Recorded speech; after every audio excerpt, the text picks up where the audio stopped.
So psychological warfare, to talk about that, the reason I did this was I was doing my next series in the podcast focusing on a lot of tradecraft stuff that you can do at home, personal and physical security. And I was kind of avoiding the subject, especially false flags, because I guarantee some of the stuff I say will upset people, but that's fine. And then I got into contact with a guy who reached out to me on Facebook by the name of Joshua. I won't give his last name just to protect who he is. But he started asking me about this stuff. So down in the show notes, you'll see a link to a YouTube video called 0 Days. And the link back half says 0 Days NSA. It's a documentary that was made not quite 10 years ago. You can also find it on Hulu and probably some other streaming services. It used to be on Amazon Prime. Don't believe it's on Netflix. And it was about Operation Olympic Games. And it's a good example of a false flag, which we'll get into in a little bit. And there's other things out there. But what it'll show you is the amount of time and planning that goes into it. And I will talk about that a little bit tonight. I was going to do a podcast and with this video, I was going to do a podcast yesterday, but I actually needed to take time to talk to some people to make sure I was phrasing things correctly, because we're going to get into the realm of signals intelligence magic a little bit when we talk about that stuff. So psychological operations been around forever, and most of it people know is propaganda. And just like anything, it gets expanded into other terms when certain things grow. And a piece of that used to be called propaganda is now called information operations. So I guess I'll start by going through those three things and what they are. So when we talk about false flags, there's three types of operations militaries and governments do: overt, clandestine, and covert. And the difference is an overt operation means that the operation is not unknown. People know it's happening. They also know who's behind it. So a really good example of that is when we go and invade Iraq after 9/11. Everybody knows we're doing it. They knew who the other coalition forces were. It was on TV. That was a very overt operation. Just everybody sees it. Then we have covert operations. A covert operation means the country behind it is unknown, but that doesn't mean the operation is unknown. A good example of that is when we go in and kill bin Laden or al-Baghdadi. Those are really big examples. The initial operation itself was covert until we went public with it, but there was people there that knew it was happening. Whether it was they're calling their buddies. Other governments may have known the operation was happening. Clandestine operations, exact opposite. The country behind it may not be unknown, but the operation is definitely unknown. A good example is when I was in the Army doing human intelligence, I had teams of people that did what we call source operations. They go out in the community and talk to people to gain intelligence. Everybody knew they were military. They knew they were U.S. military. They were wearing uniforms. They're with an infantry or special operations unit, and everybody talks to people. But what they don't realize is my guys had a very specific mission they were going after, and they had no idea what it was based on the questions they're asking. So that's a good example of a clandestine operation. So a false flag is a covert operation. What makes it different than a regular covert operation is the sponsor, the person doing the operation, has a target. And they make the target and probably everybody else, they intentionally make them believe another flag is doing it, meaning another entity. But that flag doesn't have to be a country. It can be a disease, which I'm not referencing the pandemic. I'll give you some examples of that. And that's kind of different there. Now, where it can get a little confusing is when we talk about propaganda and information operations. So the difference between those is this: information operations is a term around the world, in our country called information warfare. It's typically done during a hostile situation. What that is the sponsor takes some information the target trusts, and they manipulate that information, usually very subtly, so that the target makes decisions in the favor of the sponsor. And we do see that in other situations sometimes. Propaganda is you completely fabricate information. It's not objective, or you outright lie. And your intention is you're trying to change the perception, usually through an emotional response, of a group of people. That's not only done by militaries and governments, it's done by the media, it's done by some religious organizations like cults, it can be done by corporations. So an example of those two, without getting into the details of numbers on the current pandemic, we know numbers aren't right. Regardless of why they're not right, because everybody has theories, there's a lot of reasons why the numbers could be misleading. So An example of how it could be information warfare or information operations. So the government could say, we're going to report numbers good enough that we feel like people will agree in general and justify being quarantined or isolated, but we don't want to reveal such a high number that it scares them and we have more than toilet paper being sold out and all kinds of problems and issues. That could be a good example of information warfare. A good example of propaganda would be a news article comes out and just the headline says 20% of Americans prefer and would currently choose Joe Biden to be president. There's no information out there that suggests that. If that phrase said, according to this poll of 1,200 people, 20% prefer Biden over Trump, that would be information operations because it's probably manipulated and it's a small section of the population. So that's kind of the general idea. Luke, you got any comments on any of that? Well, I still think that maybe there would be propaganda because, I mean, you have to understand the reason why they've released that to begin with. Not just the fact that it's news, right? Yes. And it's going to click on it. The fact is that there was a rhyme and reason to release that to begin with. There must have been a direction that they were looking to sway the other people that maybe didn't vote or they weren't part of that poll. Again, we have to understand is that maybe the poll didn't even exist. That's still very possible, right? Because you can put anything you want in a headline. Oh, that definitely would be propaganda if that was the case. Yeah.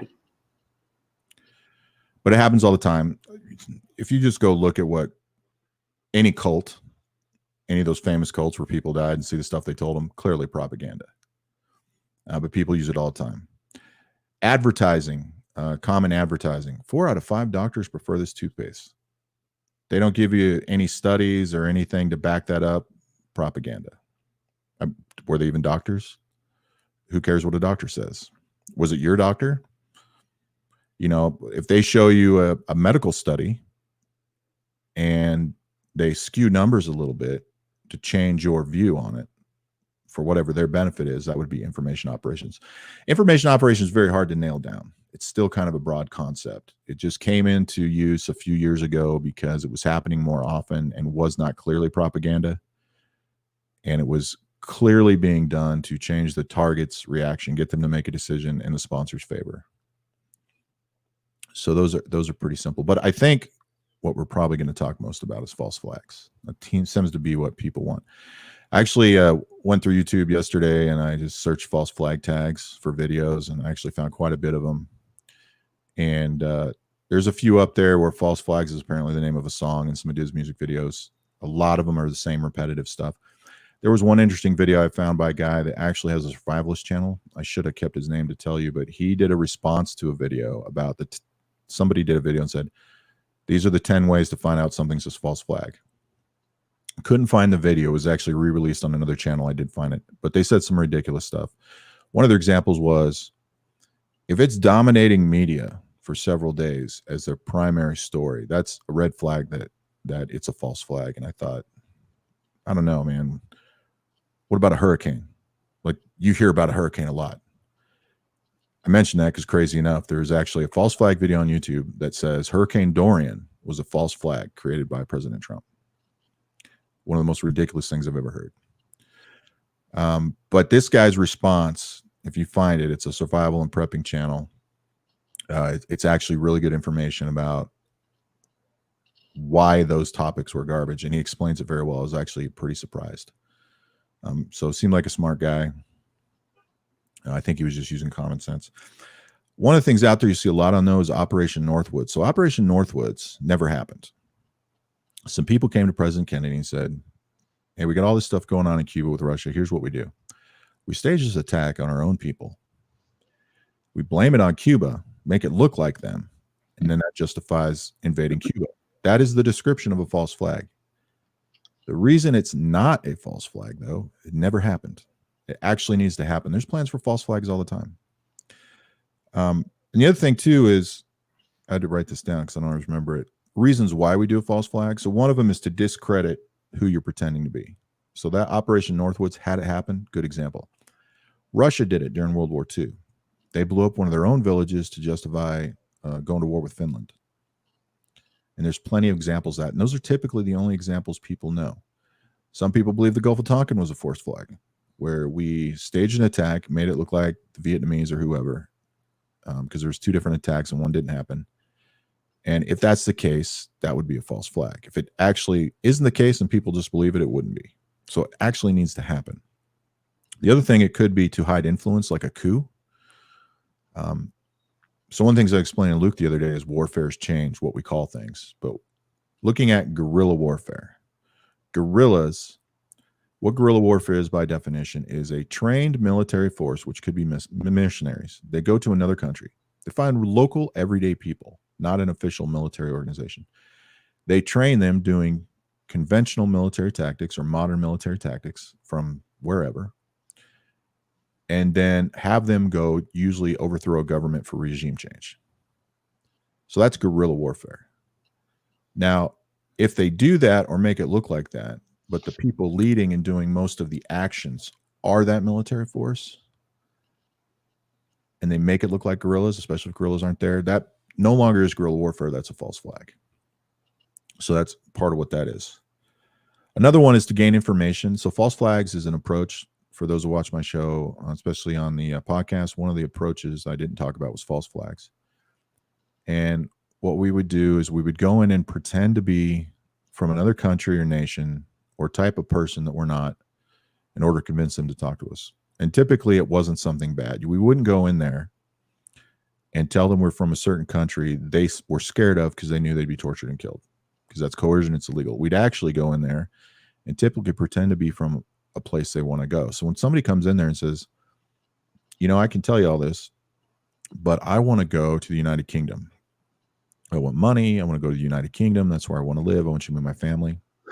But I need to talk to somebody from the UK. We would go in and pretend to be from the UK. They didn't speak English. We didn't need an accent because they can't tell. Because I can speak some Arabic. And when those guys would come in, I didn't know which country they're from. I didn't know which dialect of Arabic they were speaking unless they were Kurdish. No idea. So they had no idea. And that stuff would work. And that's how a false flag would work. And that takes an approval process and a lot of planning. Another reason is kind of general. It's for an economic or military gain. And while that's considered a category, I think of that as the result of the other 3 reasons is why we do it.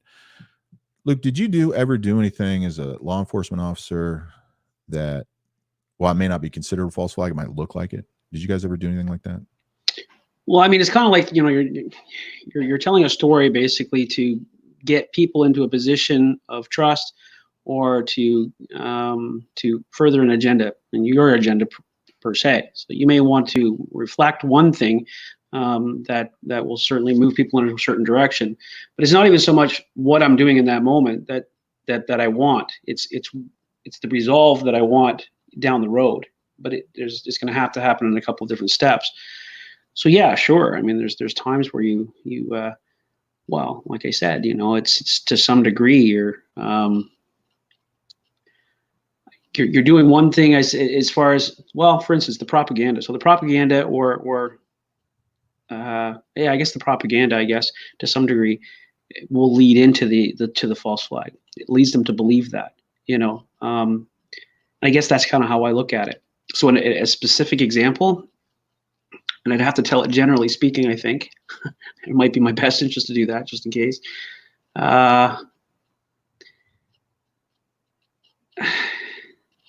No, actually, I don't think I want to comment on that right at this moment. Only because is that there's a couple of people that have. Yeah, but because of where I'm currently sitting in my life, I don't think that's really smart. So yeah, I'll backpedal from that. One thing I wanted to expand on, I want you to expand on is just that. So can we safely say the propaganda is used, you know what I mean, prior to a false flag event? Or is it more apt to happen during the false flag event, or even after, or could it take place on all 3 levels? Well, while it's possible, a false flag and interrogation typically won't involve propaganda, but on a larger scale, it probably will. One thing I should have said is propaganda is a created product. So with the exception of, say, a news outlet coming out and making statements they've totally fabricated, they're usually pulling up some sort of supporting information. It's usually a product. So like when the military does propaganda, they'll do things where they'll either pay and influence a local newspaper and they'll actually create the paper and do ads for it, Or there's times like in Iraq where people can still find online newspapers, and people in Iraq believe it's a local newspaper created by Iraqis that supported coalition forces and maybe setting up the new governments during the first national elections that no Iraqi had anything to do with. That was created by the United States Army Psyops unit or by Psyops guys in regular units. And that's a good example. Another example is leaflets, depending on what leaflets say. Those have happened in modern times, but we hear about them in older wars. We drop leaflets. A good example was in Vietnam, pure propaganda. We dropped condoms on the Vietnamese, but they were huge condoms, like for 10, 12-inch penises. That was a PSYOPs operation of propaganda to give them the idea of how much bigger we were, and not just in height than they are. Another thing that really wasn't propaganda, it happened during early on when we went into Iraq, was we dropped leaflets in this area. We said in 72 hours, we will kill anybody we see with snipers. You'll leave town this way. You can see that we have people out there. We will escort anybody who wants to leave out of town. But in 72 hours at this time when it hits, we're going to kill everybody. And that wasn't propaganda. It happened. And it looked like information warfare, and it arguably was. But when 72 hours hit, all these coalition snipers they brought in just smoked people for days. There's a documentary on it. And these snipers that have issues talked about it. Like, you know, when you're a sniper, you're hiding, you make a shot, then you move to another location. One guy's like, didn't do it. I laid right here in the open for like 12, 15 hours a day for 3 days and just shot people. Because there's so many of us and we're so far out, there's nothing they can do. So that wasn't propaganda because what they said come true. One thing to look at here is Adam Frazier. Do you believe the media is currently conducting psychological operations against our own government here in the U.S.? Well, it's possible. For what we talked about for propaganda, I would lean more towards, I think some of it's clearly propaganda because it's not objective. It's selective, cherry-picked information to give to the public to get them to do things. But some of it could be considered information warfare. Because you got to remember, a lot of information warfare looks like propaganda, like the polls we talked about. So I see stuff all the time where they say, oh, President Trump said this and is doing this. And you read the article and you're like, that's not at all what's happening. You're making a huge leap. You're not drawing a conclusion, trying to get people to draw a conclusion. That's clearly propaganda. I wouldn't think that they're necessarily doing it against the government. Most what they call the legacy or mass media in this country is liberal because they're for-profit businesses. They're not news. They're for-profit businesses, and they have an invested interest in liberals being elected. And I would believe they do propaganda and information warfare to affect the outcome of the election. And you look at what they called Russian collusion and talking about them buying ads on Facebook. Overall, it was a psychological operation if it did happen. Now, I would tell you to some degree it did happen because everybody messes with everybody's elections through ads on social media. It's just one of the things they do. Each individual ad might be different, though. One ad might clearly just be a bunch of made-up stuff to force you to draw a conclusion. That's clearly propaganda. One might be just slightly manipulated truth, and it might just be leaving a piece out, but to get you to lean more towards the idea of either voting for Trump or don't vote for your Democratic candidate because it's not going to make a difference. And that would be information operations. So it just really depends. Let me see here. Okay, yeah. Lots of people in Turkey think Erdogan, however you say his name, initiated the coup himself so he could solidify power. I suppose that's possible. One thing, if you look at that was like the third coup that had happened in recent history, or there's 3 before it. Coups in Turkey are pretty regular, coup attempts, and they usually don't last long. I think the last one was really big in the media because we'd been in the Middle East so long. We talked a lot about Turkey. We always talk about the Kurds, Turks and Kurds, the Kurdish, Syrian Kurds don't get along.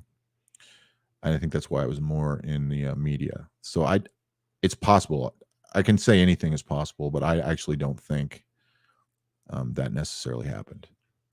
A lot of the military that went up against him became what is known as the Free Syrian Army. They were military trained. They just left the Syrian military, became the Free Syrian Army to defend and protect Syrian people and conduct a regime change, which didn't work.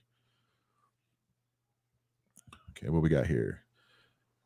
Chris B, do you make of the recent enhanced drug interdiction operation? I'll look at that generally. Is that really about stopping drugs, or is it more about Venezuela, Chinese influence there? So there is some low-level Chinese effect in worldwide drug trade, basically because they have a lot of opium, but most of their opium is used for medicinal purposes. Afghanistan is the largest exporter of opium in the world. None of it's for medicinal purposes. Piece of trivia, they're also the largest exporter of marijuana. That's that. I would fall that under possible. Drug interdiction in general has been going on forever. Some of it could have to do with Venezuela. I think Venezuela is a separate issue. I think what's going on in Venezuela is we're trying to follow different means in invading. One thing I told David Robertson was we legit in the last 18 months almost went to Venezuela twice. When the recent attacks happened in Iraq and the last ones in December, it was right before the new year, they told the 82nd Airborne, you guys are going.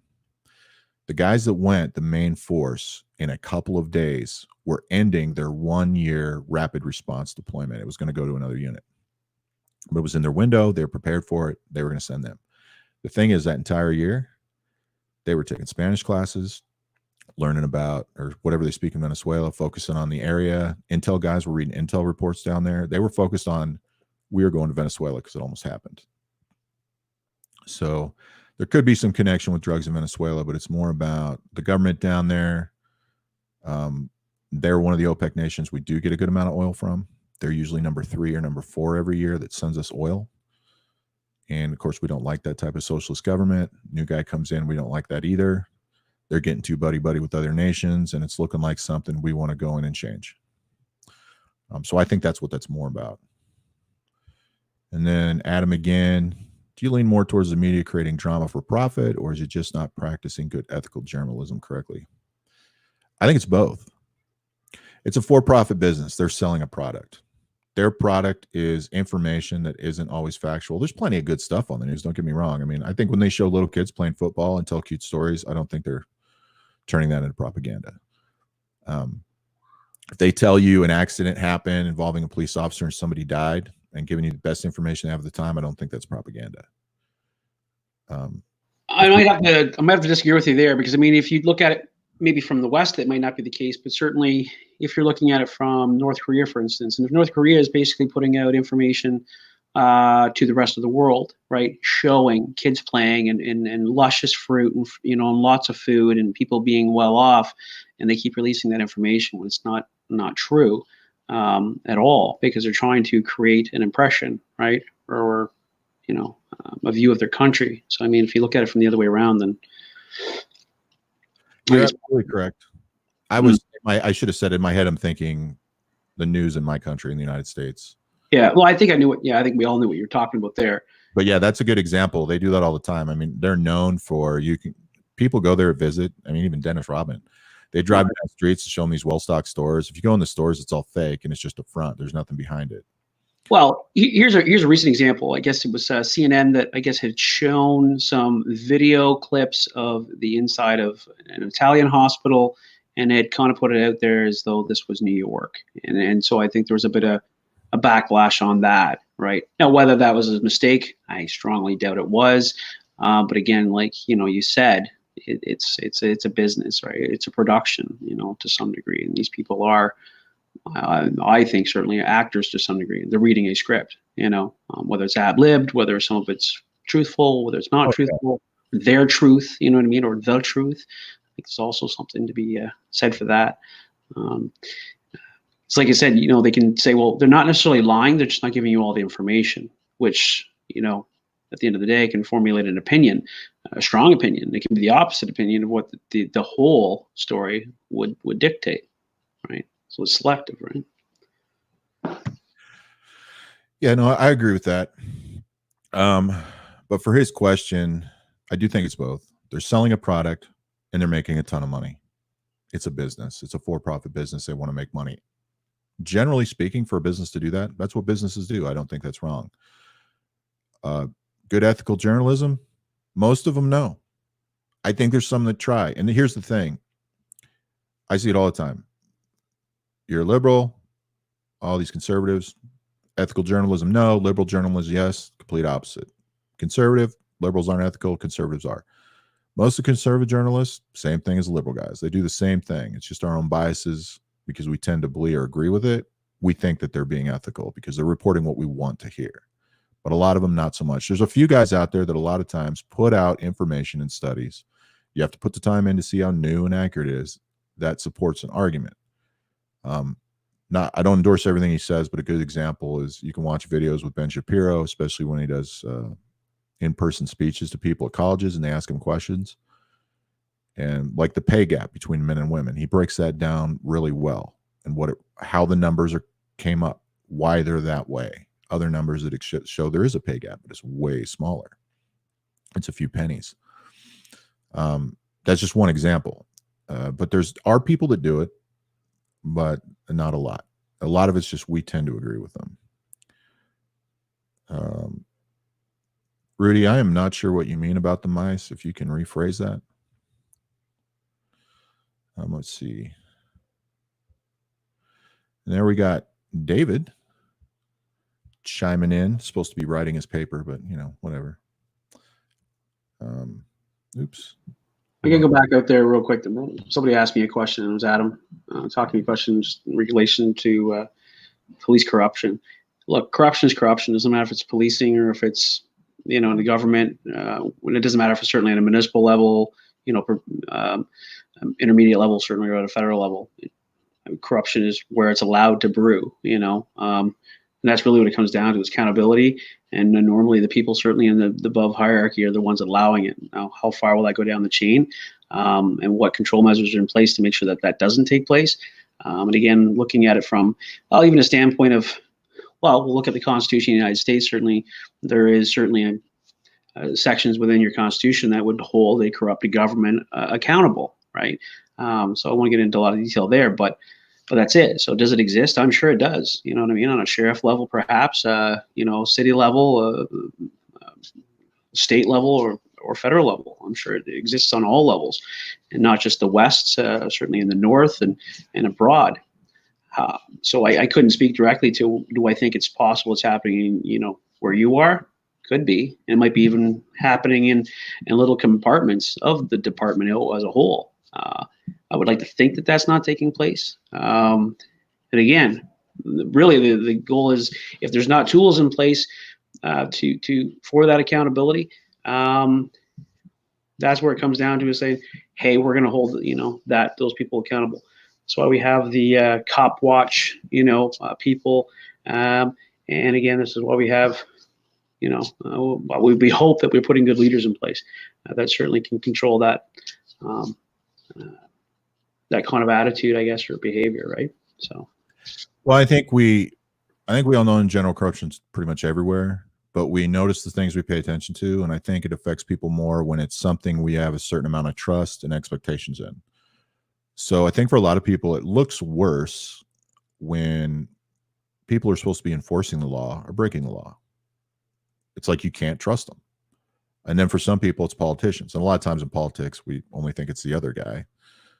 But I think that is important to note.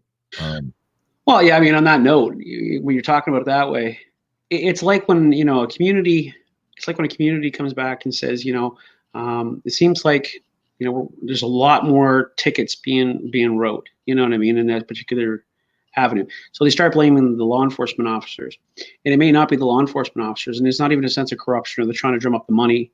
It could be just the amount of complaints that the particular city has been receiving, and they want to combat that by showing a presence. So, like I said, what we sometimes think is corruption is not corruption. Sometimes we jump on a bandwagon that blames it as corruption, but meanwhile it's actually part of policy, or even part of something that hasn't been done in some time, and you actually have somebody doing a job and they're doing it correctly. And while we don't have all the information, and sometimes people don't chase all the information, so again, we can lead to believing something is corrupt or a false flag, for instance, or even propaganda. But then when we actually educate ourselves, get all the information instead of potentially what one source or what one Twitter feed is showing us, that we end up finding out that, hey, this seems to be above board, or there's a rhyme and reason for it.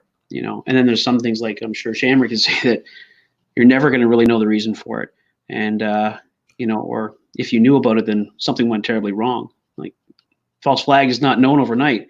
Usually, it takes years and years and years before a false flag is absolutely proven. Yeah, and a really good false flag takes years to plan and put in place.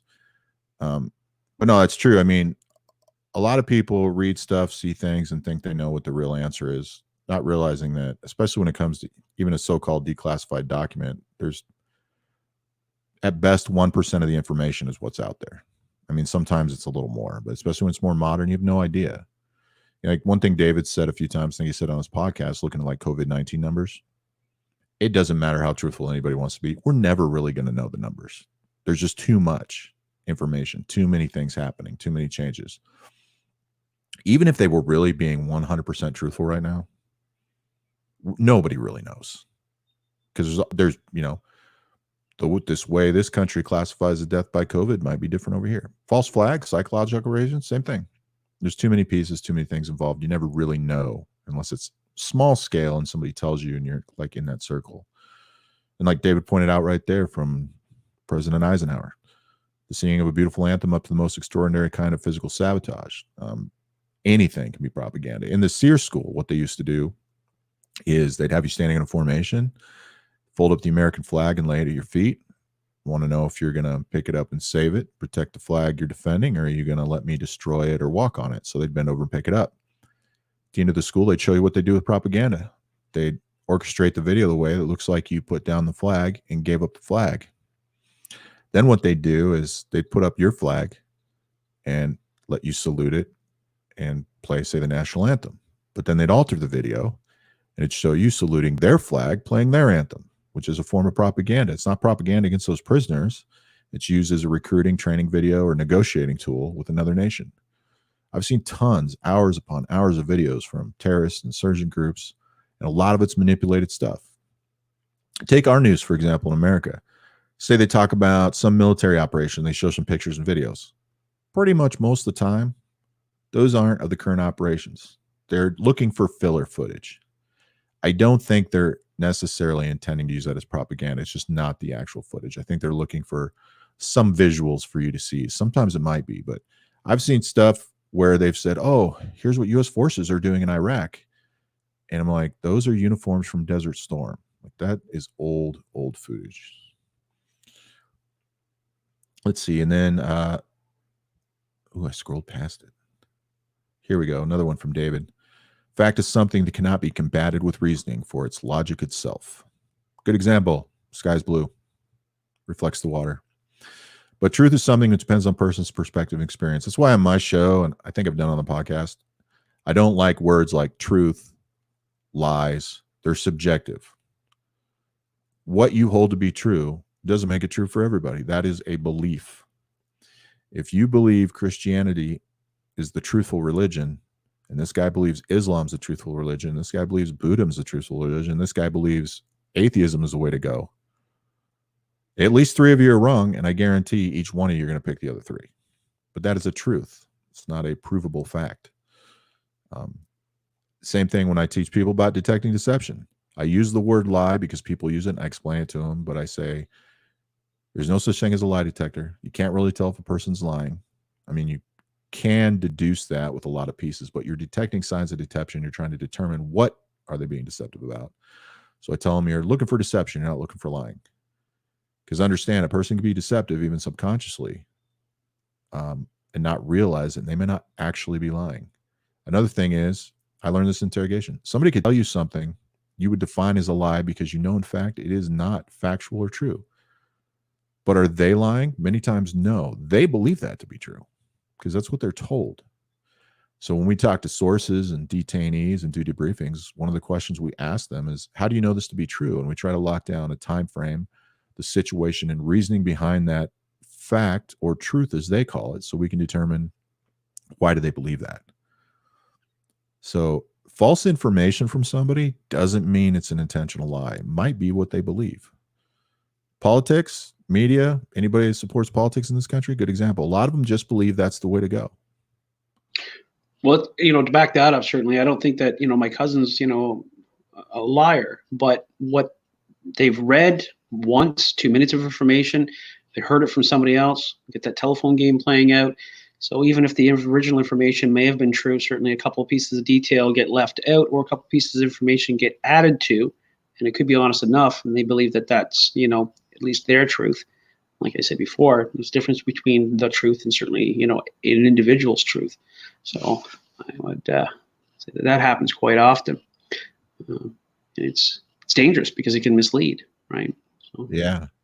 Chris B points out another one. I've seen Tucker Carlson, especially when he's not on the news. Much more detailed videos.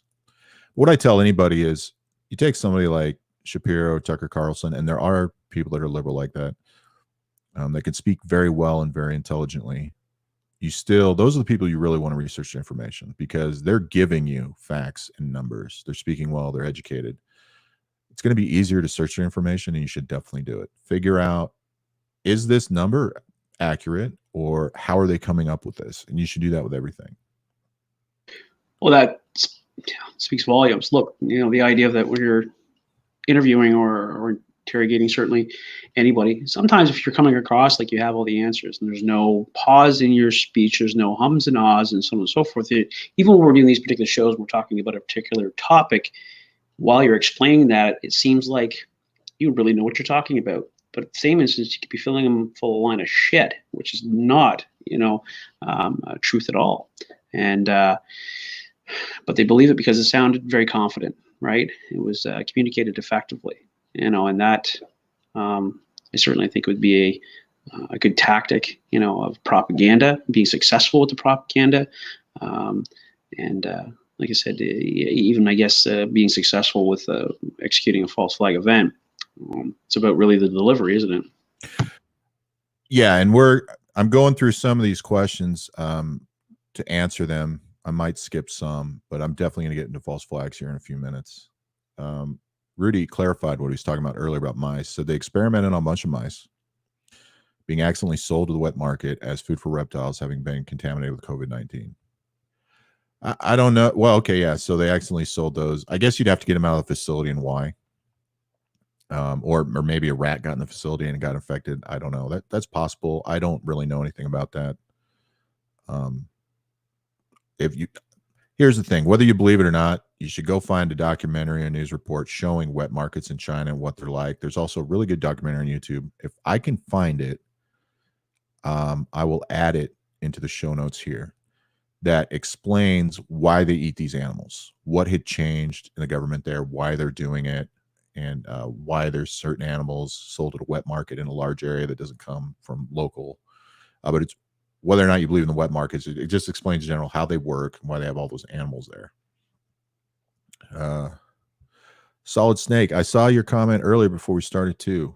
You like the short training videos. In the show notes, it shows for my podcast that I've been doing for 2.5 months. And that's what I'm doing there on YouTube. I'm probably going to do a live show once a month on bigger topics like this one. Eventually, I'll take some of those podcasts and take the main portion and put it on YouTube with some videos to help illustrate some things. That just takes time. But to get the information out, people, one, I'm focusing on the podcast because there's no video and it's a lot easier for me to do.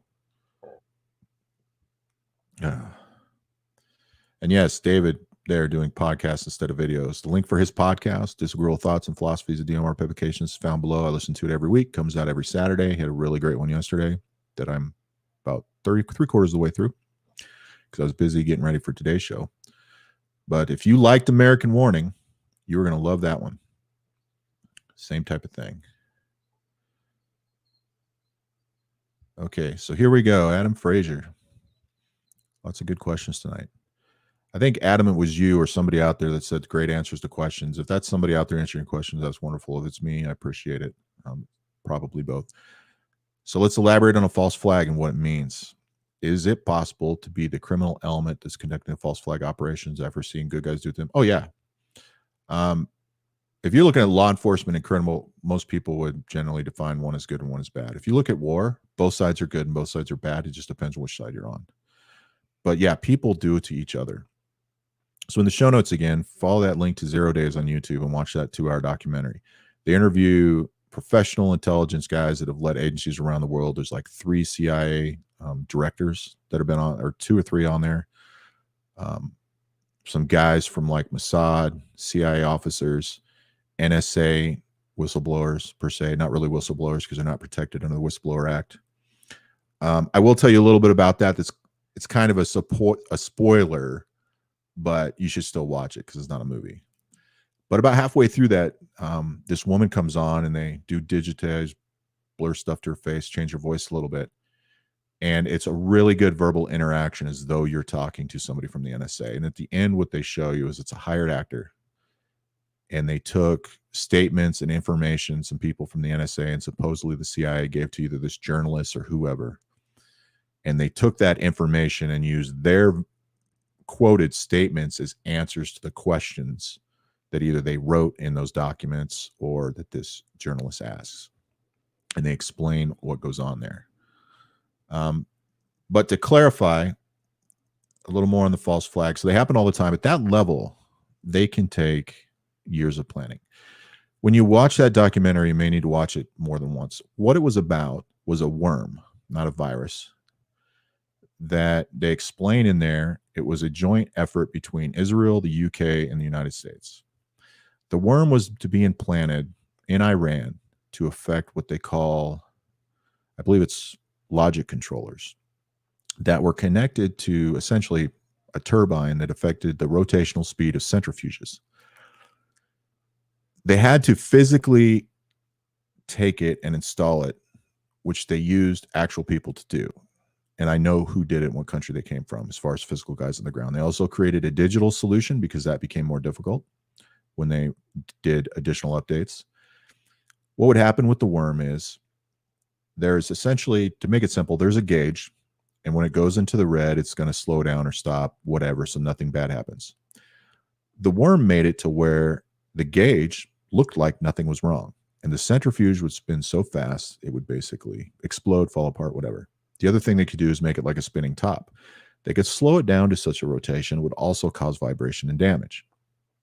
And when it went in place, it would sit there for at least 14 days to track the cycles of centrifuges filling and make sure they're at max capacity when they cause this damage. The other thing you'll notice in that video, they also interview a lot of guys that work for major like virus production companies, like the guys at Kurpinski or however that's called. And there's also guys that are like for real legit computer programmers and nerds that originally found this. And it was called the Stuxnet virus, which is a combination of 2 terms they found in the code. And the movie's called 0 Days because it was a 14-day tracker that went down to day 0. And that 0 day, I think it happened like 6 or 7 times, is when the damage would cause.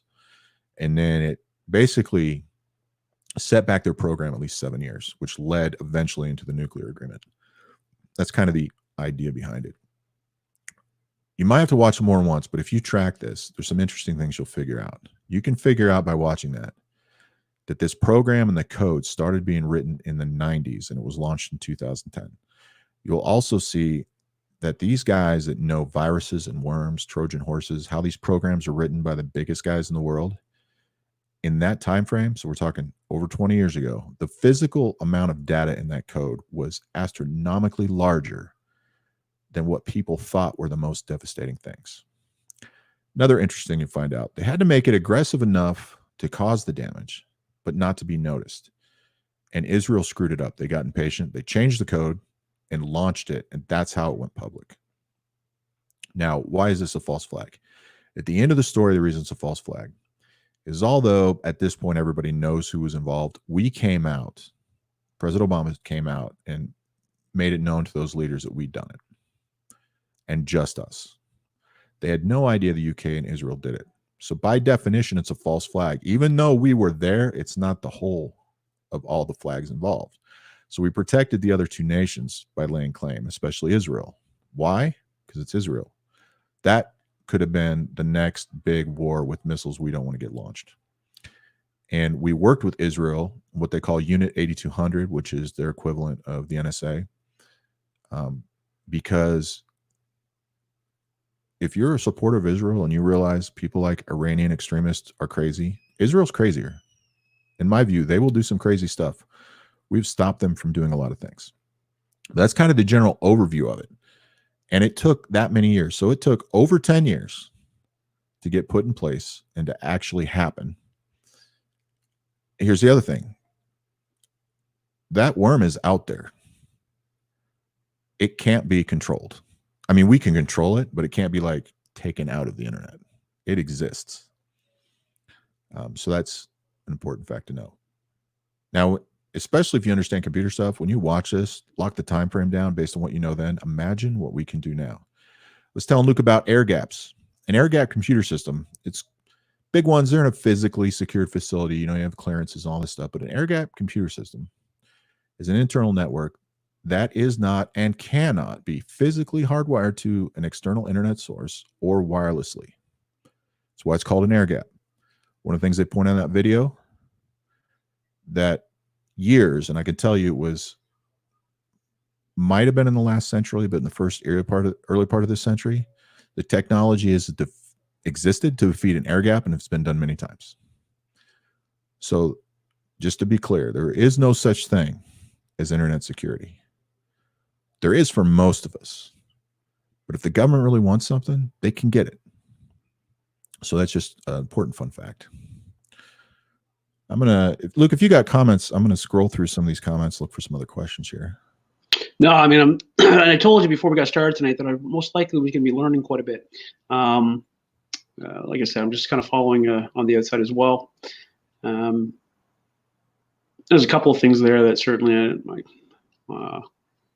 regards to COVID, I don't know. And again, I think there's a lot of things that we're not going to know until after we've kind of got over the bulk of this, and things start to get back to something we could resemble as being somewhat of a normal. Because I don't think we're going to get back to a normal for quite some time, if ever again, what we would perceive as normal before this took place.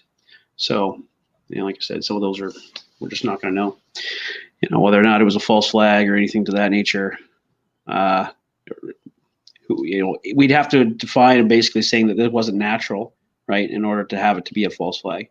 As far as I'm concerned, if it was natural, then I don't suggest there's really a false flag to be had there, right?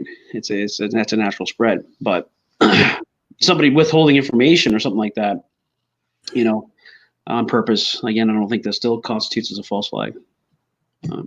Well, but it could still be propaganda, information war. Propaganda, absolutely, 110%. Holding back numbers or something like that, I think is that's a war in itself, really. So we got another good comment from David. David, I do appreciate you paying attention and contributing. That's why I wanted David on the show. And me, him, and Luke done enough chats. I know he's following what you guys are saying out there really well, and what I'm saying, and feeding off us to help clarify what you'd be doing on the live show. I really appreciate it. But he points out that observation without bias equals truth. One of the best ways to achieve this is by observing contrasting data specifically. Yes, and that's a very eloquent way, and probably a much better way than things I say in a much shorter sentence. But one thing I always tell people is when you're researching something or following something, you most likely have a way you're leaning or a belief already. Start looking for opposing arguments and really put the time and effort into it. That helps you challenge your own bias. And one thing I say, and a lot of people say, is it's great if you can get rid of your bias and be objective. But the thing is, you can be objective as long as you recognize your bias exists and don't let it influence you. That's what's really important. Recognize that you have it. And you might have a confirmation bias on something. That doesn't mean it's on everything. There's a lot of types of biases. Talking to David and Luke when we were going to do these chats again, one thing we discussed is doing a show on biases. Well, there's many types. We're going to focus on some of the main ones. And it was really great because with my background in intelligence and military, David's background in leadership, the military and healthcare, and Luke's law enforcement, private security, emergency medical services background, we're going to have a lot of great examples. So I think eventually we'll do that show. I just don't know when. But yeah, if you want to know about biases and get some more information on that, shoot David a question even right now, because he will answer it. Grassy No Club. Fly the false flag upside down at half mast. I don't know if I did something wrong. I went to your channel, Grassy, and I didn't find any of your old stuff up there. I was wondering if you take it down or if you're still doing your show on another platform, because I really liked it. Hi to Mario out there. How are you doing? HRM Weapons Machinist. Good to see you're still out there. See him on all the chats I watch. Let's see. Here's a good point. The victors write the history books. Generally, that's true. I mean, look at world wars. The victories endorse and rewrite the property lines. That's what they're doing. They're like, hey, here's your country. Or when Yugoslavia falls apart, they fought it out to decide who could really rewrite that property line. Let's see. Yes, this is true. This is something they point out in there. Stuxnet virus, Operation Olympic Games, was the first example of computers destroying physical equipment. Another fun fact, there's an operation called Nitro Zeus. Now, you're not going to find much. When you find it, it's going to be written like it's another name for Olympic Games, but they actually explain it a little bit. And if you don't follow or understand this stuff, it might sound scary, but they're not even scratching the surface. Operation Olympic Games was the Stuxnet virus, which was part of a bigger operation called Nitro Zeus. And they kind of reflect on power grids, but what they really strongly infer is that Operation Nitro Zeus, which was planned starting 20 years ago, was using computers, cyber warfare. We could take down anything that had to do with the internet in Iran, which means we can do it anywhere, and we can. We can shut off power grids. You know how you see stuff on the news and governments are like, oh, we're going to block YouTube, we're going to block Twitter because it doesn't follow our communist ideals or it's influencing this right. We don't want that there. We can take anything off the internet. Our country can. There's a couple others that have that ability. Some of you probably know the name Bo Bergdahl. Was originally charged with treason, and then he was charged with, I think, cowardice before the enemy, something else. One thing when I point out with guys when I was training interrogators for the DOD here was, if you notice, once we caught that guy, unless it was an old photo, there was nothing new on the internet on that guy. Matter of fact, that information was put up even by journalists all the time, and it wasn't even done manually. Things were set up where it was removed immediately from the internet. Now, if you got a YouTube channel out there, even if you got a few million subscribers and you talk about stuff like this and your video gets disappeared, it's probably not the government. Just saying. Oh, Luke, you're going to like this question. If you know what I'm thinking. Yeah, I know. So on Luke's show last week, he made a poor attempt at answering this question to try to bait me on the channel.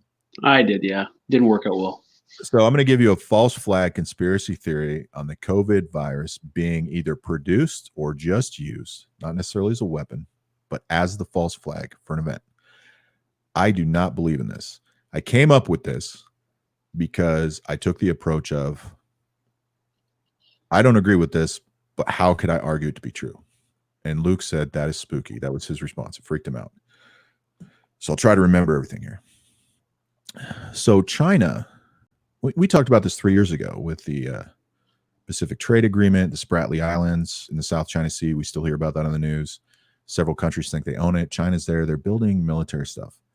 David and I pointed out that Pacific Agreement had been in the works and agreed upon by people for 10 years, and nobody knew it. Nobody was really looking for that. It wasn't on the news. Then what we discover is Spratly Island was like the last stage in a long-term plan where they were following kind of some of the path of what we have done historically. And they started in Africa where they're heavily involved, where they have a lot of mineral aspects. They're also in the Middle East. You know, they own and operate lithium mines in Afghanistan. What they've done there is they go into countries and create infrastructure or airports, help them out and create a system of debt to where, depending on the government, they'll have either an impact in their government or an impact in their financial system because they control and own so much until this debt is paid off. And they've done it for years. They've done it through different locations going through the Indian Ocean, all the way up to the Spratly Islands, which is like the last stage of their plan, right?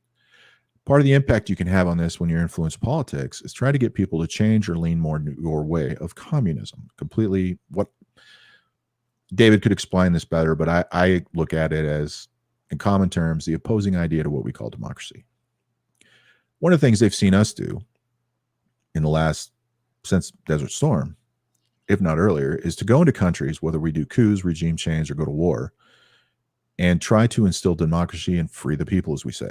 And you could argue we've instilled some sort of democracy in these countries, and go back to Iraq, you know, we're like in round 3 trying to make that happen. We're doing it in Afghanistan.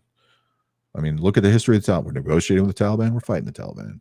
Peace of the Taliban. We're fighting the Taliban. And there's so many other organizations and countries we do this in. But we have some success. And even if we don't change those governments, it does benefit us. Because our goal is regional stability as we see it, which is every country's overall goal. And we're doing this in order to affect trade, decisions, UN votes, anything to support what we want. China's following the same plan. So I look at the COVID virus in this argument as Stuxnet, not Nitro Zeus, another piece of the game. It got me on this because Luke said, well, they planned something 5 years in the future. And I was like, oh, no. If tomorrow you find out there's something new going in the country, and within a few months or a year, we go to war or conduct military operations there, we have had people on the ground for at least 5 years following that. So something like this would be a 10 or 20-year plan. So how would you do it? The overarching goal, you have to affect politics. China's not going to really be able to get the system of debt like they did everywhere else. Like, for example, you look this up, you'll find this to be true. If you think we own most of our debt to China, that's not true. Most of our debt's owed to the Federal Reserve, followed by Social Security, and China and Japan are very close tied for third and fourth. We have close trading ties with them, so that's not the case. So whether it's created or not, in this argument, I would actually go for it's not. Could be synthetic, but I don't think a bioweapon, because those work much differently and much more lethal. You release this and infect the world, and this kind of supports the idea they could lose a few people because they got billion plus. And what we're seeing now is economies crashing, having a lot of hard financial times. It's affecting world trade. I mean, we started shutting world trade down with them. They immediately shut down like 6 of their 7 major trading ports. We got airlines not flying. Look at immigration when all the immigration was happened during the Arab Spring, or even our immigration here, and you got a lot of liberals supporting it. They're not arguing much for immigration now. They're kind of more for shutting down some borders because they don't want this disease to spread. We got people all over that are angry at their governments. Maybe they're just mad because their daddy died. Maybe they just think they're handling it incorrectly. We hear it in this country all the time. Anti-Trump, he's lazy, he's an idiot. Pro-Trump, he acted early and he's doing the right thing. So what would happen if several European countries, which they're large trading partners with Europe, or major democratic so-called country like the United States, what could you do to get them to switch or force them into communism? I mean, what would happen if the United States became communist? And whether or not you think this is real, you got to look at it from their point of view. What do they really believe? So this happens during an election cycle, during an impeachment, where if he'd have been removed for the impeachment, that could have affected the elections. May not have been Pence getting elected. Then they look at somebody like Bernie Sanders. He got increasing popularity, looked like a contender. Now he's out now, but they wouldn't have known this. They could get him in there and he made changes and did more stuff with China, became more socialist. In a general sense, what we know about socialist nations, they either stay socialist like Venezuela and oppress their people and have failing economies and have all these issues, or because part of socialism is defined as a transitional state to communism, they switch to communism. What if you don't get Bernie Sanders? Well, you get Joe Biden. He's, I would call him probably a typical Democrat. If during this situation he did things that swayed more of the people to keep him, vote him in and keep him in, which is how China might see it. When's the last time we had 2 people of the same party in a row in presidential elections? That was Reagan and Bush, but Bush only did 1 term. So what if they could get 8 years of a Democrat or socialist and another 8 years of a Democrat or socialist? So you're looking at a 16-year plus plan, which brings us into the 2030s, pushing 2040. If you don't think that's realistic, what was your cell phone capable of doing 10 years ago? What was your computer capable of? Look at technological advancement. Politics, world changes happen just as rapidly. Look at just the rapid changes in this virus. So the idea would be to use this as another step with other things happening over the next 15 or 20 years that could cause a governments, especially the United States or European nations, which could further tear apart the European Union, which caused all kinds of chaos, of which China and Russia would benefit, being huge trading partners there. If that was their long game, and there's other things we don't know about, would be the next step, the next operation, the next Stuxnet fuse, maybe even cyber warfare, not actual war. And what can people really see and control? What can they prove? What can they prove to the point of getting their people to support their military actions? That is a good example of, at that level, how much time and planning and other operations you don't even know of go into supporting a bigger version of a Nitro Zeus to cause a major change in the world. Going back to Nitro Zeus, Stuxnet virus taking down those centrifuges, what Nitro Zeus could do, how it could go in and wipe out their power grid. Why would we do that? To go in physically and remove them. One of the things I've talked about on previous videos, and we're still on the timeline, is I said, right now, everything we're doing, and I was saying this about 4 years ago, 3 to 4 years ago, it looks like we're getting into the typical 5-year plan to be prepared to invade another country. Doesn't mean we'll do it. But that was the case. I used to tell people about going into Iraq after 9/11. Despite the reasons why we did or didn't go, if 9/11 wouldn't have happened, we would have been there within a year. That plan was already in the works. So that's kind of a general overview of the discussion I had with him of what it would really look like if this was a false flag. And I know people believe it is. And I'm not saying I can disprove it.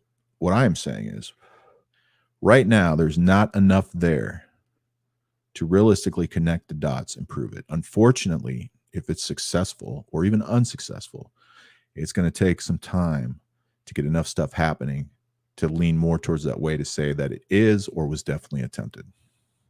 It's a great theory, and hopefully China's not listening if they didn't come up with it already, right?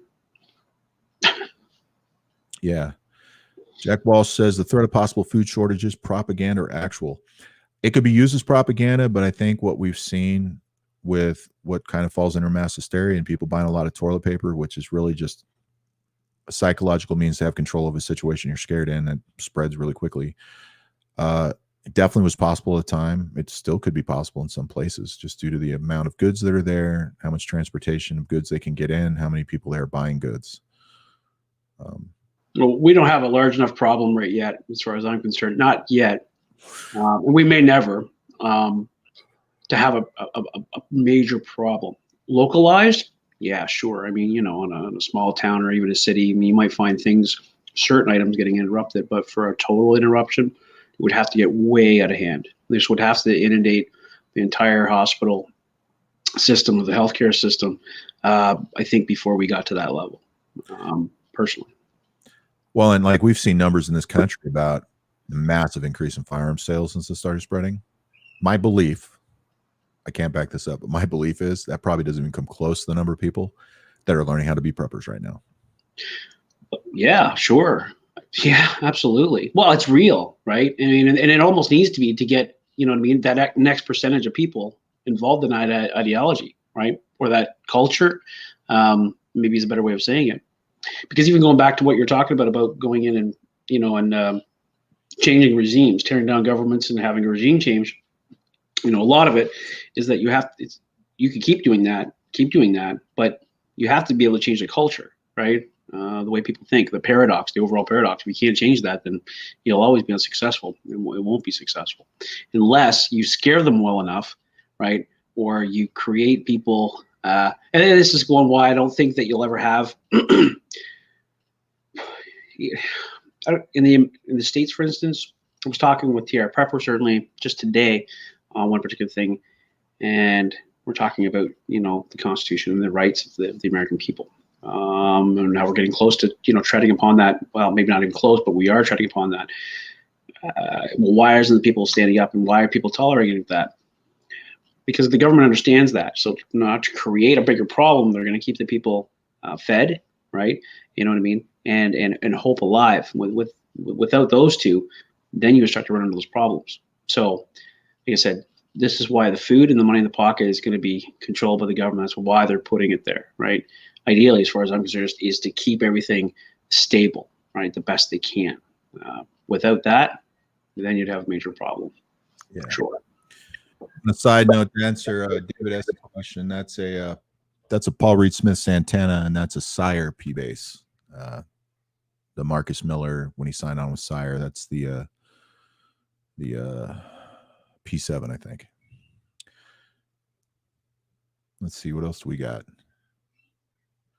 Oh, this is a good question. I think this could apply to Canada or any nation. We'll keep it to U.S. and Canada. Predictions for future regarding Americans' way of life. We're here to hear some positive predictions compared to negatives, so we can grow and learn. I think there's some ones that are, I would consider obvious. I think we're going to see people learning more about prepping, regardless of political views, not thinking people are crazy. I imagine even on YouTube, there's people with prepping and survival shows that have seen or could track an increase in the last 60 days, dramatic increase of viewership and time watched on videos. I know people that are doing that think it's stupid to prep. I think we'll see that. I would hope people seeing now, whether they have investments or not, with the types of jobs they have, what would be essential, being out of work, that if they're not hurt too bad financially or recover, that they make some different choices, seeing that this can really happen, to be more financially prepared. And I think that's something anybody should look into. I think those are definitely going to at least happen with some people. David would be a better person to speak to on economic recovery and changes. And I think one thing he would tell you is, at this point, the aftermath's going to be bad. And nobody probably really can predict that. And he would probably hope, or could even give you ideas on how you could make things better. The question is whether or not you realistically can. I think those are true. If a successful vaccine is developed, regardless of people's thoughts on that, I think there will be people whose opinions of vaccines change. I think the medical community as a whole will prepare better. You know, everybody goes after the president now about how it's their responsibility to provide all this equipment. It's not.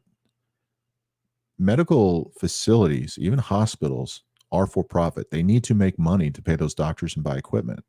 You could just as easily say, you're the experts. CDC, National Institute of Health, World Health Organization, you guys have forecasted this stuff. You're the experts. Why aren't those guys buying more equipment? I think they will.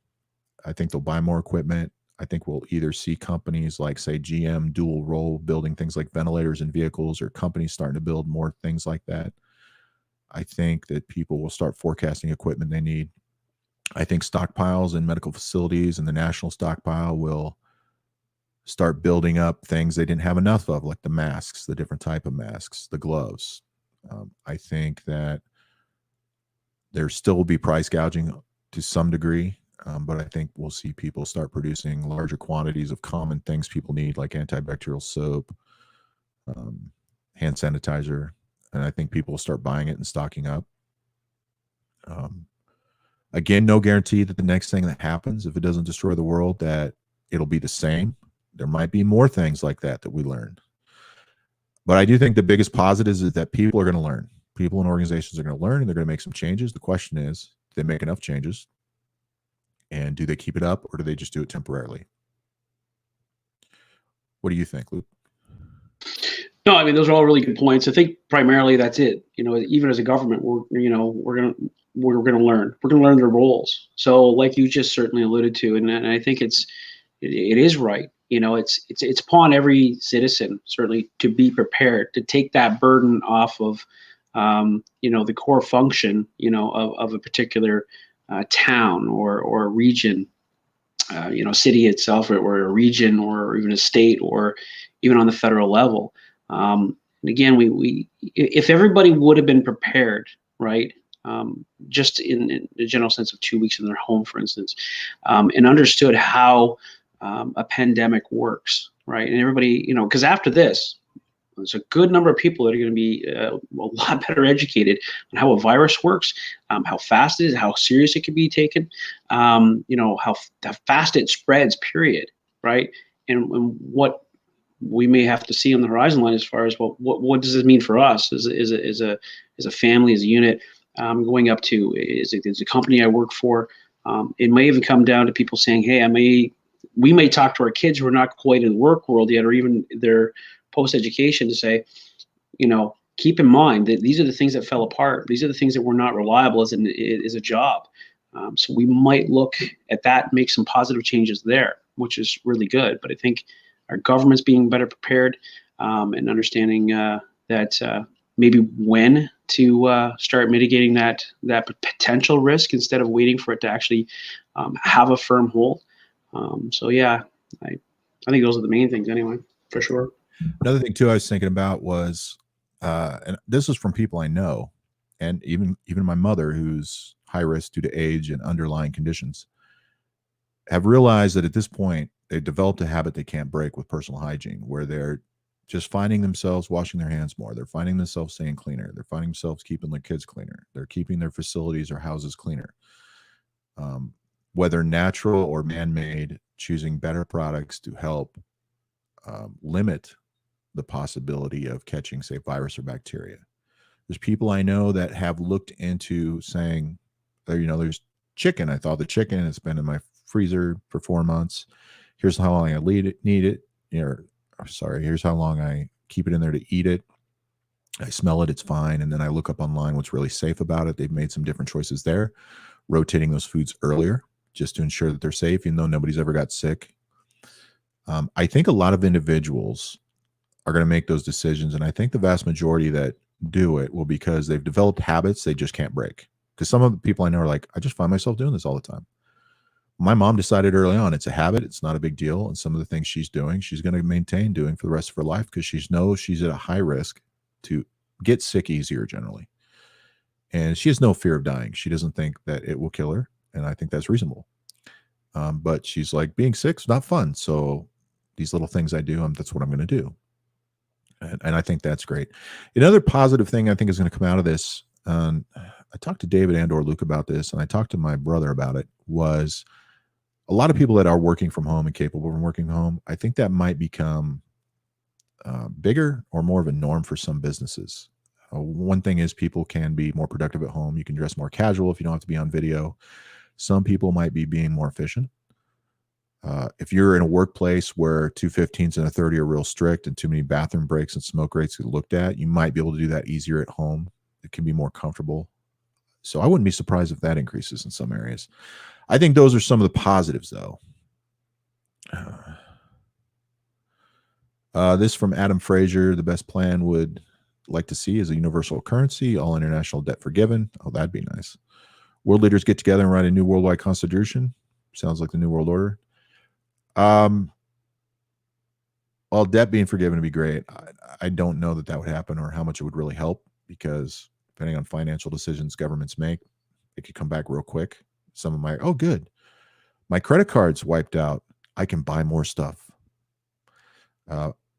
Luke, you may have thoughts on that, but I think we both agree. That question, and I don't know how much he could write, but that's a question for David. And I think you should save that question, no matter what we do tonight, for the next time David's on. Because I'm willing to bet it's a show in itself, because we're 20-minute speech on that thing and blow our minds away and be like, man, yeah, general. It's where we're going. And I mean, like I said, where's it going to be, at the end of this year, right? Because I think this is when we're going to probably we'll probably have to wait till the end of the year to really understand maybe where this is going to go. Maybe not. But then where's this going to be in 5 years? Because I think that this is, and it's not even what I think it's just an obvious statement, that this is so significant that we've now just entered something brand new. And now I don't even want to talk about it, because I'm sure David would be like, he'd have to say, well, this is what I would suggest for sure. This is what I suggest is going to happen. He's probably going to write a paper. He's probably right now like, I shouldn't even watch this because I knew this was going to happen. I'm trying to write my doctorate. What I can say is this, and what I will say is this, is that, look, I mean, and I'm not sure if I mentioned it last night at all. I don't think I did, because I don't think there was any purpose in it. But I was talking to somebody. I was talking to somebody today about it. And anyway, the point of it came up is that I said, what I found really, really curious about this, and the timing of certainly the COVID when it came out, is that even in October 2018, even to October 2019, and maybe even before that, and I say before that, but we've been talking for a lot of time, economists have been speaking about it, the fact of a global reset, debt reset, because there was just so much debt, and they've been talking about it, and now are we there? Is this what this means? If this was put out into the world, if it was put out there accidentally, right, or by nature, natural selection. This is how it works. And China just wasn't able to get a hold of it, right? Was the rest of the world, including China, saying, this is an opportunity, let's not let it go to waste. This is the time, let's just let this ride, right? And maybe there's a benefit to it. I don't know, because I'm not a financial expert. This is certainly what we should probably have David in maybe. Or, you know what I mean, was this actually put out? Was it a false flag? Somebody else put it out there, make it look like China did it. But yet we're still going to ride it out because this is a particular way to be able to ride out a resetting of the debt, right, on a global scale. Now, what's the benefit to that? I don't really know, right? And it's, again, something like, that's why I would love to have David in the room on that one.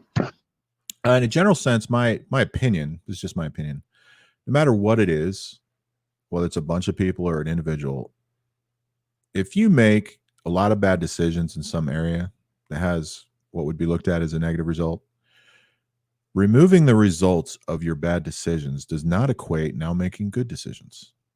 So while it sounds good, I would imagine if it happened, there's places where it wouldn't matter and may only take a matter of months or years. They'll just go into making bad decisions.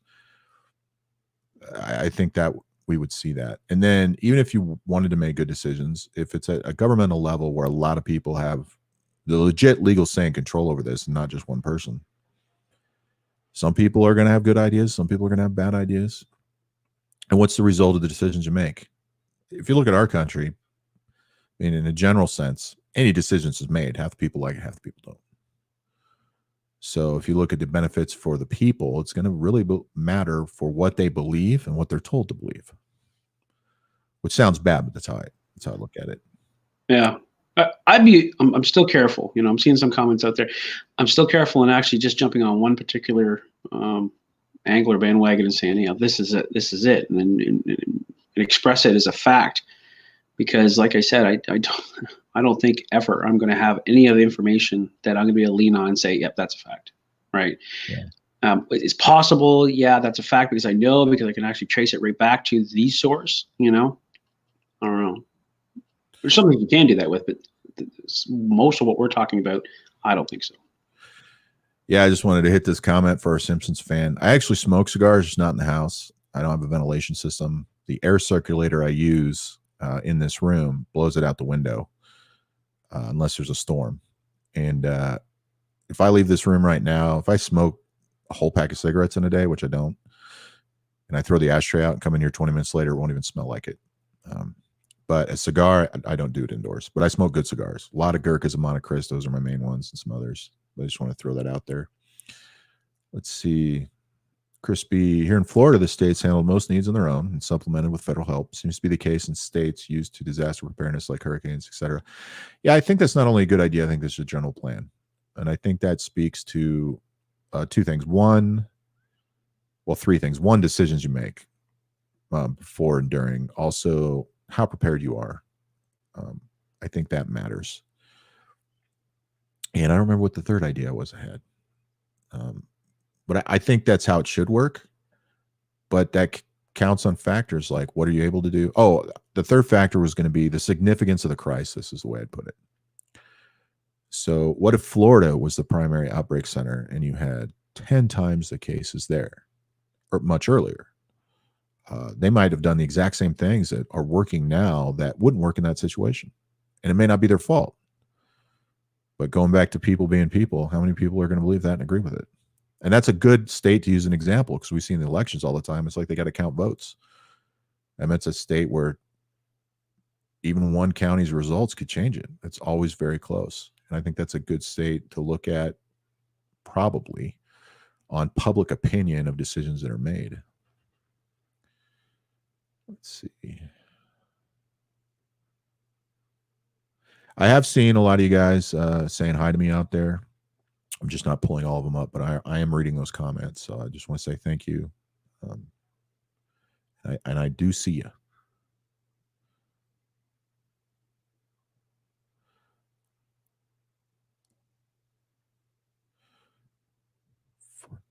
Yeah, I will point that out to him. Wow, I'm actually caught up. I'll make sure David sees that and let him address it as he wants. I suppose we could come up with an idea for utopia.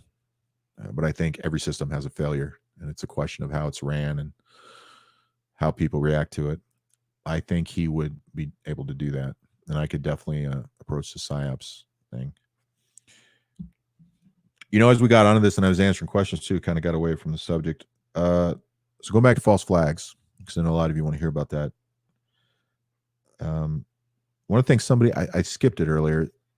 It was Operation Mockingbird. So that had to do with CIA operation in the 50s, maybe. I don't remember exactly. And they were funding and providing information, especially on college campuses and activist groups, to sway public opinion and do certain things. That did happen. They still do that today. I don't know of times with my association with them that's really done in America. It's not them who would do it here anymore, but we do it around the world. One thing I was telling Luke about was even now, we'll use the Arab Spring as an example. I don't know if we started it, but I do know that when it was going on, and it was typically as the agency will go into countries and pay people to be protesters, fund them, pay them to get those ideas across, to kind of increase and spread that revolution in that area. We've done it in Iran and many countries where protests have happened, and we've gone in and encouraged it. So look at the Hong Kong protest. I can tell you right now, based on my experience, I have every reason to believe we had people there. Now, they may not have started it. They may have encouraged it, or they showed up after the fact and tried to guide them or encourage it to possibly change policies and things there. Some of it would have been propaganda. Some of it would have been information warfare. But that is known. We do that. It's just there's no way to guarantee every time you see it we do it, because there has to be a bigger national interest, and it's usually a lot bigger when the average person thinks they can find out. And we definitely are not the only people that do it. One of my podcasts I do talks about spies in the news, and it's talks about several countries, but focuses a lot on China being here. A lot of reports that came out a month ago in that time frame about them going to colleges and recruiting people, which we do in other nations. And I explained the benefits of it and why they do it, and they're recruiting people to be assets and spies, whether they know it or not. I referenced a video about a guy that was a Chinese spy and didn't actually realize he was. He thought he was being patriotic, and he quit doing it, went to Australia. And if you're interested in that, for whoever wrote about Mockingbird, definitely listen to that podcast. I think you'll find that interesting. Got some more comments here. Yeah, definitely talked about AI with David. I would actually like to do a show on artificial intelligence. I don't think I'd do it on my channel. I think I'd join somebody else's. Let's see. Oh, we got robots. Cool. AI.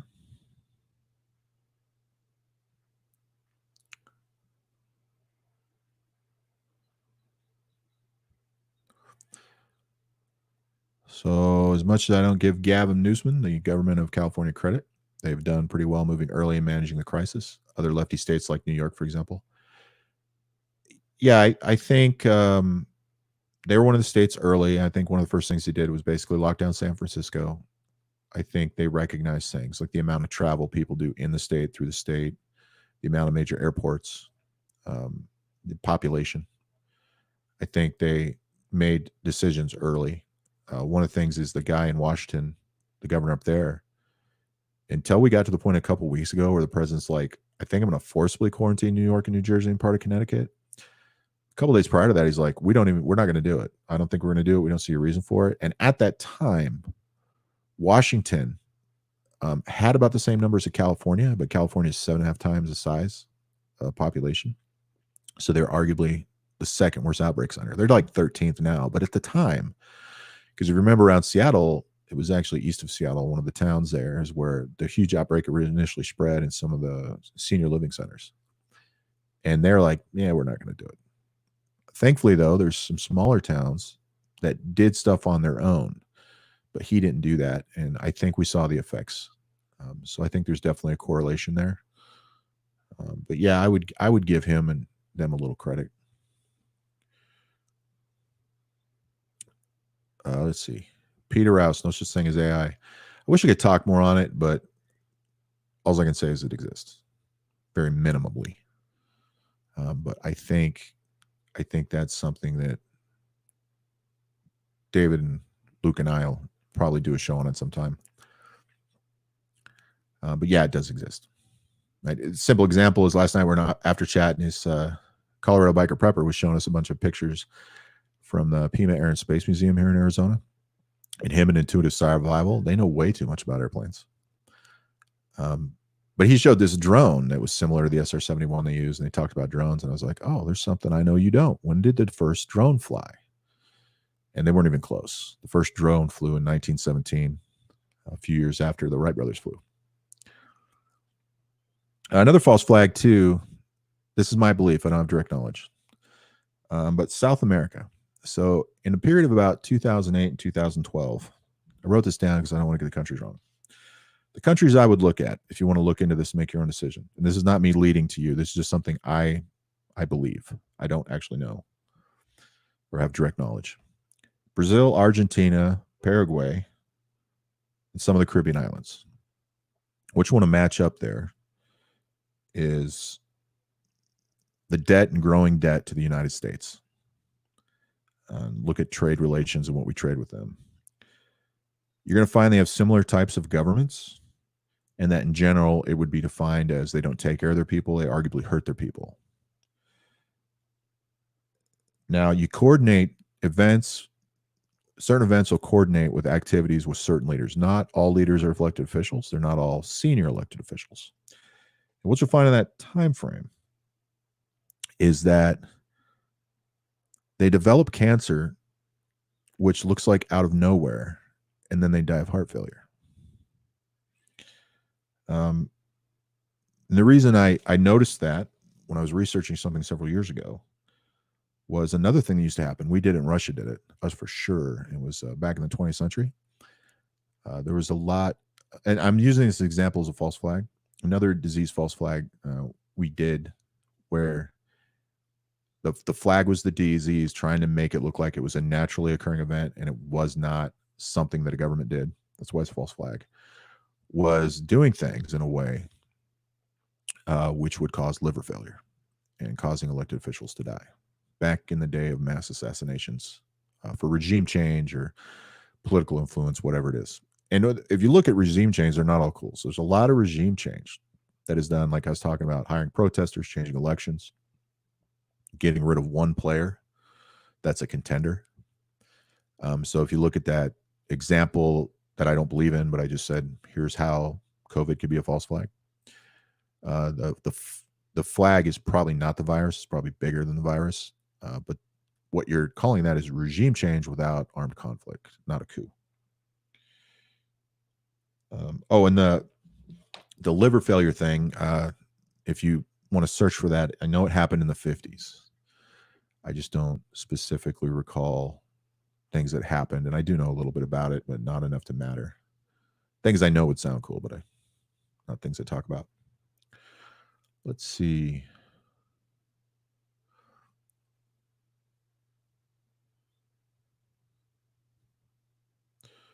I am scrolling through your comments here. You got any thoughts on that, Luke, while I'm reading through these? No, I just certainly I agree with you. Quite a few of the points you made there, and of course, the rest of it I'm learning quite a bit. But I was just actually reading something here based on something that was said in the audience there, sparking a question I had. But I think I'm going to leave that question so certainly David gets on that topic, because I think that he's right. I think AI and robotics is certainly going to be a big contender with how things are going to go in the future. It's already been going that direction and has been for quite some time, where we're seeing some jobs being lost to those things. And somebody could argue, well, somebody's got to take care of those things or install those things or build those things. But, well, really, no, that doesn't necessarily have to be that way. The AI part certainly is going to be the interesting part as well. Because more and more people it's compounding, certainly, and that's how growth is. It almost seems like infinite growth. And we've talked about infinite growth before with David, and certainly there's no such thing anywhere. There's no such thing as infinite growth, at least on this planet. In the universe, I don't know.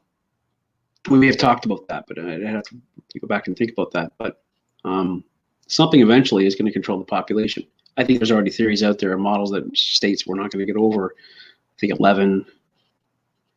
I'm not going to say it because I'm not sure if I'm right on that, but over a certain amount of people anyways, you're not going to get over that, and it kind of caps out, because of how it works.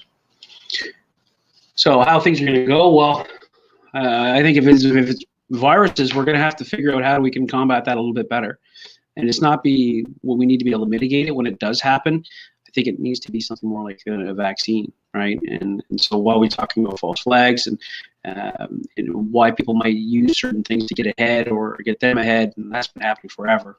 When you talked about it there, you look at lobbyists, for instance. It's the same thing as a provocateur, and somebody who's inciting, something for a riot or something of that nature. It all touches base on whether it's a false flag or not. Sometimes people want to be known that, yeah, we're responsible for this and we're doing it. It's not a false flag, not by a long shot.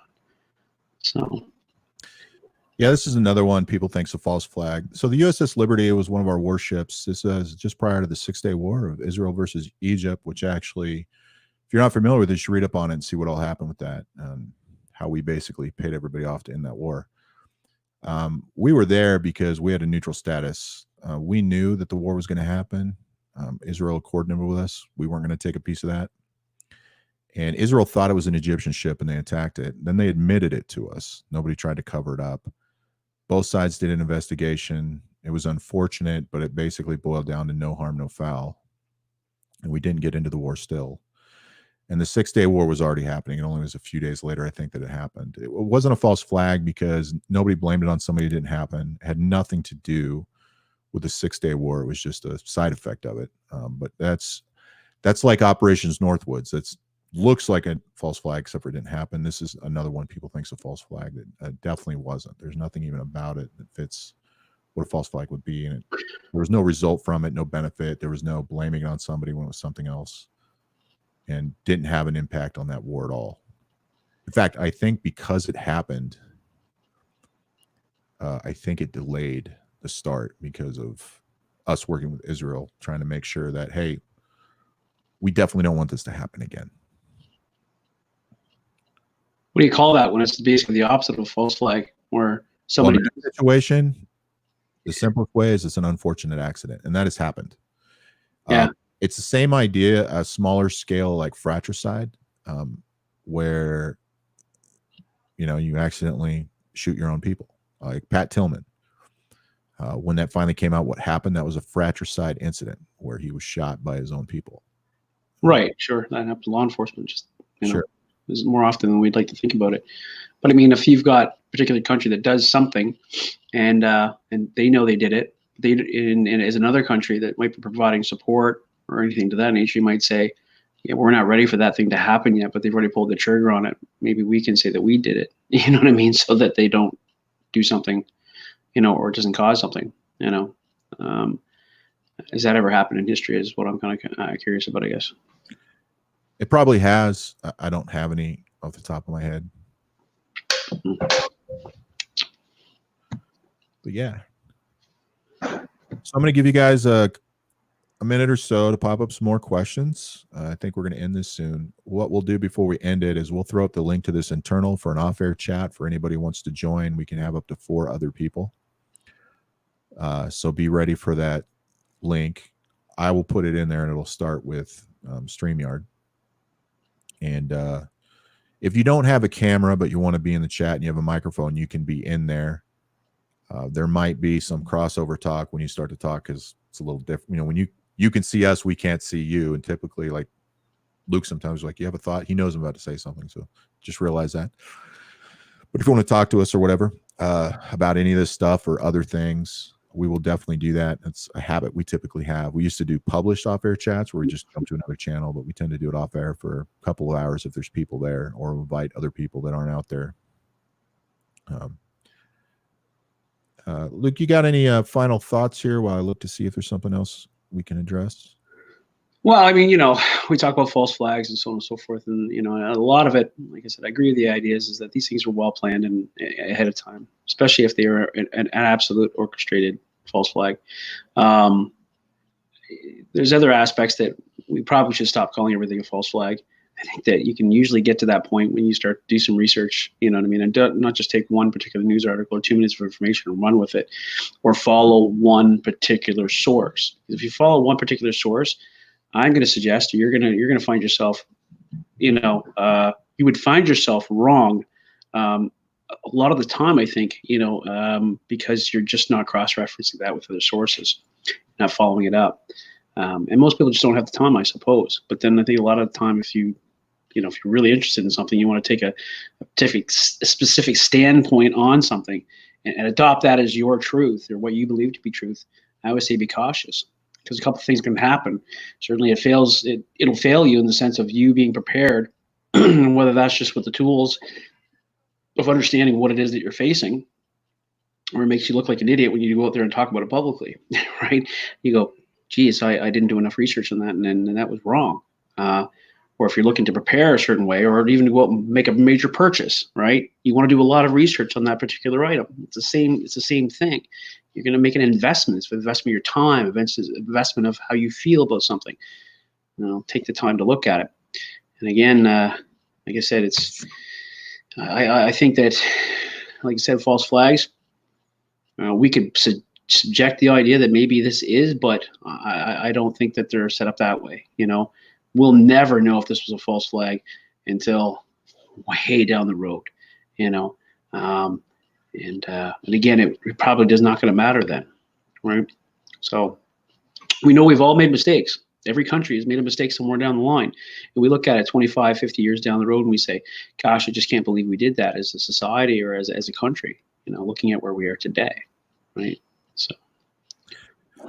Yeah, to address Chris's question, if you're able to get in there, we just ask that you tell us who you are and that that's what you're there doing. And we'll say hi, and then we'll probably ask you if there's something you want to hear about.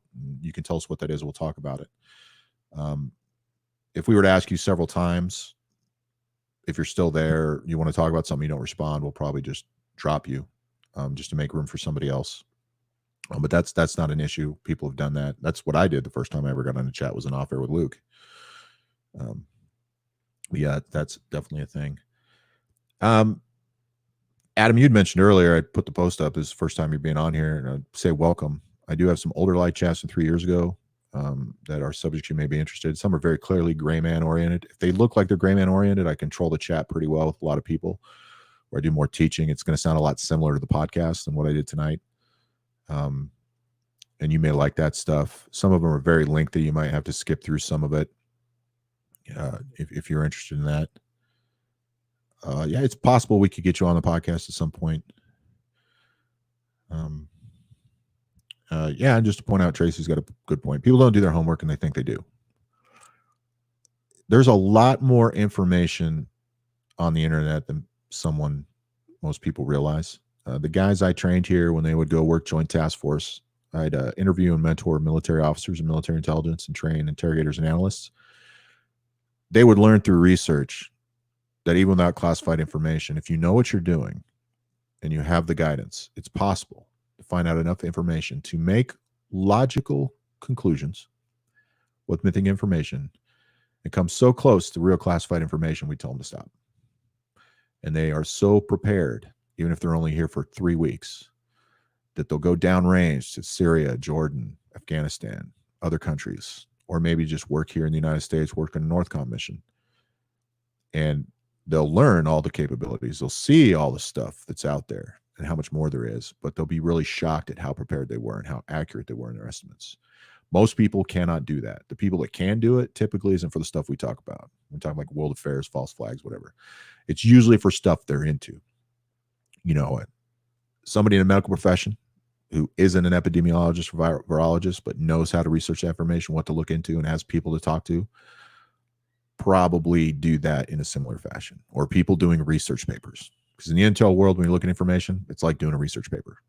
And the best part is when you got a big operation coming, you're 20 years old, and you put all this time and energy into learning something, and you become an expert, you're getting ready to brief it. This has been your thing. You're so proud, and they come in and say, hey, change of mission. We're not doing that anymore. And you're like, what? Or even better, these guys are there. They're a key player. And they find out it's time for them to go back home, but we're launching the operation tomorrow. They're like, damn it. And then they never get told. They don't get to find out at that point what happened. I'll answer this one last question for Adam since he's new here. Most trusted source. On the podcast, you can find the link in the show notes. There is one specific podcast on assessing and analyzing information and intelligence. Listen to that because it would take me 20 minutes to go over it. But it will explain to you how I do it for some stuff, ways to do it, how to be a critical thinker.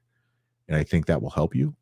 And then if you have more questions, there's a link down there for the Grayman Concepts Facebook page. You can shoot me a message on there. Shoot me a message about any of the podcasts. And for everybody out there, if you haven't done so and you liked this, please give it a thumbs up. Share it if you think there's people that are going to like it.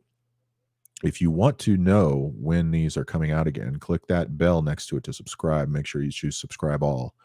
That way, when I schedule something or I put up a video, you'll get the notification it's happening. What we're looking at doing right now is, since I'm trying to maintain the podcast, I think we'll take bigger subjects like this probably once a month, maybe occasionally twice a month. And if we're able to do it, we'll try to get that out there more than a day prior. I don't want to get in the habit of saying, oh, the 12th of every month I'm going to have a podcast, because something may come up where I can't do it or I'm not prepared to do it. But we'll definitely try to get there a few days earlier. Check out those links below for Luke's channels as well as David's. For Adam, I believe it was, whoever was had that big question for David. You can find his links down there for DMR Publications on Facebook. And that's where I would shoot him that question. And I guarantee he will answer it, or he'll do a podcast on it, or he'll write an article. He probably will do all three. You can go to his website, dmrpublications.com, and look at his resume. It's going to make you want to believe him. But one thing Luke, myself, and David will tell you is, don't use us as a single source of information. Research everything we say. Look it up. Ask questions. Ask them of yourself. Be a critical thinker. Find out why we believe the things we do. So I want to thank you for coming. I am Shammer from Grayman Concepts. Next time, I'll give you a little bit more of my background. It's Luke from Informed State of Mind, Rush Creek Survival, and on the external helping us is David, DMR Publications, Grass Fire Industries, Reason Leadership on Facebook, dmrpublications.com. Thank you. We look forward to seeing you again next time. One last thing I'm going to do, because I almost forgot. Okay, right there is the link, StreamYard.com. I'm going to leave that up there for a few seconds just to make sure you guys have it. Click on it. You can be in there without video. Video can be more helpful. We'll talk about whatever and wherever. And we're going to go off air. I'm going to get a beer. So when you come in, it'll say you're waiting to come in. We will add you. And just wait for us or start a conversation with somebody. Thank you, and we see you again next time.